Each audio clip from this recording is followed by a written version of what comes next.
ధాన్యం కొనుగోలుపై Telangana civil supply commissioner మాట్లాడుతున్నారు. ఇప్పుడు అలా చూద్దాం.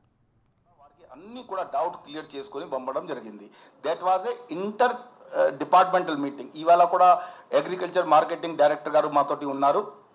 ఎందుకంటే ఇది ఒక డిపార్ట్మెంట్ చేసే కసరత్ కాదు, మీ ప్రెస్ నోట్లో కూడా ఉన్నది. దాంట్లో అగ్రికల్చర్ డిపార్ట్మెంట్, రెవెన్యూ డిపార్ట్మెంట్, మనము మార్కెటింగ్ డిపార్ట్మెంట్ అందరూ కలిసికట్టుగా ఒక రైతులకి బెనిఫిట్ కోసం పనిచేస్తున్నాం.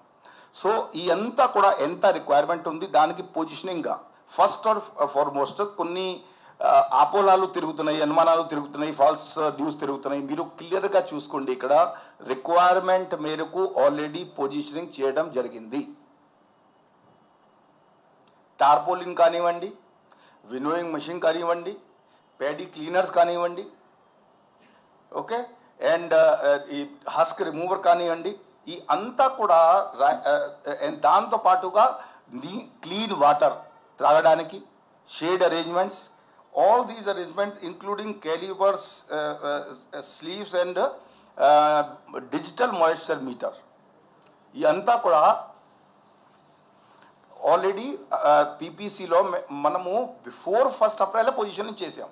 That's why our centre became operational more than that. Next తర్వాత ఒకటి 2 ఐటమ్ వచ్చినాయి, అది రావాలి. యాక్చువల్గా మీకు కొన్ని ఐటమ్స్ వస్తే మా దృష్టిలో కూడా వస్తుంది. కానీ దాంట్లో ఒకవైపు చూస్తే ఒక కాయిన్కి 2 అది ఉంటాయి కదా సైడ్స్, రెండోది సైడ్ కూడా చూడాలి.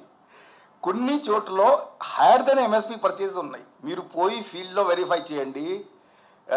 2350 నుండి 2900 వరకు కూడా పెడీ రేట్ వస్తుంది.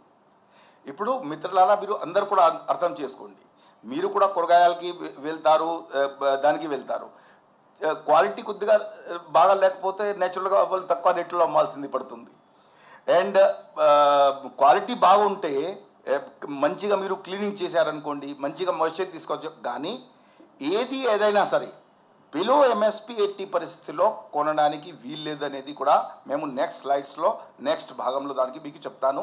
కానీ ఈ స్లైడ్కి డేటాతో సహా మీకు చూపించడానికి కారణం ఏంటి అంటే ఏవవ్ ఎంఎస్పి కూడా పర్చేజ్ జరుగుతున్నది రాష్ట్రంలో.